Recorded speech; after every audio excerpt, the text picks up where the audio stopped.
తెలంగాణ ప్రజలు శ్రీమతి సోనియా గాంధీ గారికి ఎంత రుణపడి ఉంటారో మన్మోహన్ సింగ్ గారికి కూడా అంతే రుణపడి ఉంటారు అధ్యక్ష వారి మరణ వార్త విని బెల్గావ్ నుంచి ఉటావుటిని మేము ఢిల్లీకి బయలుదేరి వారి కుటుంబాన్ని కలిసిన వారి సతీమణిని కలిసి నన్ను నేను పరిచయం చేసుకున్నా.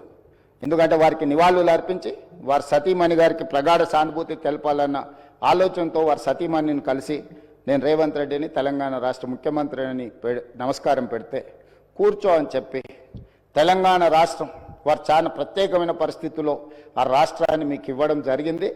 మన్మోహన్ సింగ్ గారికి తెలంగాణ రాష్ట్రం అంటే ప్రత్యేకమైన అభిమానం ఉంది.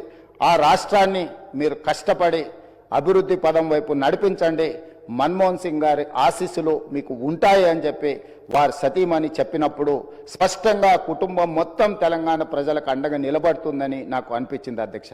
తెల్లవారి ఏఐసిసి ఆఫీస్ నుంచి వారి శివయాత్రకు బయలుదేరడానికి అన్ని ఏర్పాట్లు చేసినప్పుడు వారి వాహనంలో కూర్చోవడానికి నన్ను ముందుకు పిలిస్తే నేను అక్కడికి వెళ్ళి నించున్నాను. పక్కన ఒక మహిళ నించొని మీరెవరు అని అడిగింది. నేను వారిని ఎవరో సహజంగా అక్కడికి వచ్చిన వారికి నివాళులు అర్పించడానికి వచ్చిన వాళ్ళు ఎవరో అనుకొని చాలా క్యాజువల్గా మాట్లాడాను అధ్యక్ష. కాసేపు అయినాక మాట్లాడితే వారు మన్మోహన్ సింగ్ గారి రెండవ కుమార్తె. అంటే ఎంత సింపుల్గా ఎంత నిరాడంబరంగా వారి రెండవ కుమార్తె అక్కడ నించోవడం అనేది ఆ కుటుంబం యొక్క నిరాడంబరత.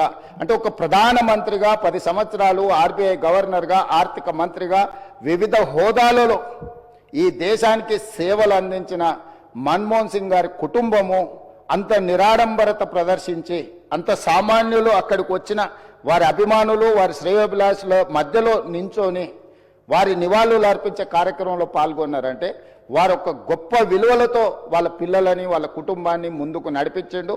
వాళ్ళ కుటుంబానికే కాదు అధ్యక్ష, ఈరోజు ఈ దేశ యువకులకు అందరికీ కూడా డాక్టర్ మన్మోహన్ సింగ్ గారు ఆదర్శము. వారి ఆదర్శాలను తీసుకొని వారి మేధోశక్తిని మన యువత అందిపుచ్చుకొని వారిచ్చిన అవకాశాలను మనం ఈరోజు ప్రపంచానికి సేవలను అందించే ప్రపంచాన్నే శాసించే స్థాయికి ఈరోజు మన దేశం ఆర్థికంగా నిలబడ్డది అధ్యక్ష.